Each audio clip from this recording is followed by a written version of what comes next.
নির্বাচন শেষ হলো 4:30টায়, নির্দিষ্ট সময় অনুযায়ী 7:30টায় শুরু হয়েছে। 2 থেকে 3 ঘন্টা পার হওয়ার পরও দেখা গেছে ভোট কাস্টিং আশানুরূপ ছিল না।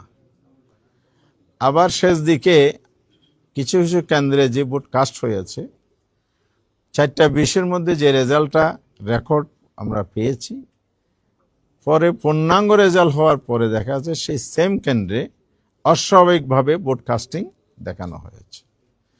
তাইলে এখানে ব্যালট অতিরিক্ত ব্যবহার, এক্সট্রা ব্যালট ব্যবহার হয়েছে কিনা এটা প্রশ্ন থেকে গেল। সব মিলে ইলেকশন ভোট গ্রহণের প্রক্রিয়ার মধ্যে এই ত্রুটিগুলো লক্ষ্য করা গেছে। সেকেন্ড হচ্ছে ভোট গণনা। গণনার ক্ষেত্রে কোথাও কোথাও এজেন্টকে ফোর্স করে বের করা হয়েছে, আবার যারা ছিলেন নিষ্ক্রিয় করা হয়েছে, কমপ্লেন দিলে ধমকি হুমকি দেওয়া হয়েছে, এ ধরনের কমপ্লেনও আছে। অর্থাৎ সুষ্ঠু গণনার যেই সুস্থ পরিবেশ দরকার সেটা কোথাও কোথাও ব্যাহত হয়েছে, এটা ছিল না। ফলে ইলেকশন ভোট গণনার মধ্যে যদি ত্রুটি থেকে যায় ফলাফলে তার প্রভাব পড়বে, এটাই স্বাভাবিক।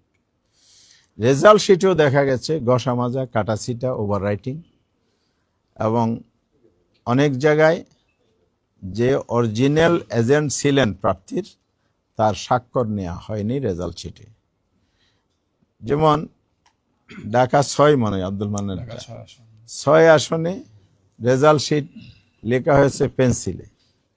সেখানে আমাদের প্রার্থী ছিলেন দাঁড়িপাল্লার ডক্টর আব্দুল মান্নান। রেজাল্ট শিটটা আমাকে দেখিয়েছে, কালকে আমি দেখেছি। সেখানে আমাদের এজেন্ট মুসলিম ছিলেন, নামে তো মানুষ বোঝা যায়, কিন্তু এজেন্টের নাম লেখা আছে একজন হিন্দু ভদ্রলোকের নাম।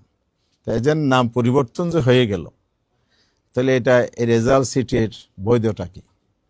সে রেজাল্ট শিটে তো আমাদের প্রার্থীর স্বাক্ষর নাই, অন্য একটা স্বাক্ষর লিখে দেওয়া হয়েছে। এরকম ত্রুটিপূর্ণ রেজাল্ট শিটও আমাদের কাছে আছে। এই বিষয়গুলো সহ ইলেকশন প্রক্রিয়ার মধ্যে যে ভোট গণনা ফলাফল প্রকাশে ত্রুটি হয়েছে, এগুলো নিয়ে আমরা আজকে কথা বলেছি। পার্টিকুলারলি 32টি আসন চিহ্নিত করা হয়েছে স্বল্প ভোটের ব্যবধানে, এখানে আমাদেরকে হারিয়ে দেওয়া হয়েছে, এটা আমাদের প্রার্থীদের বক্তব্য।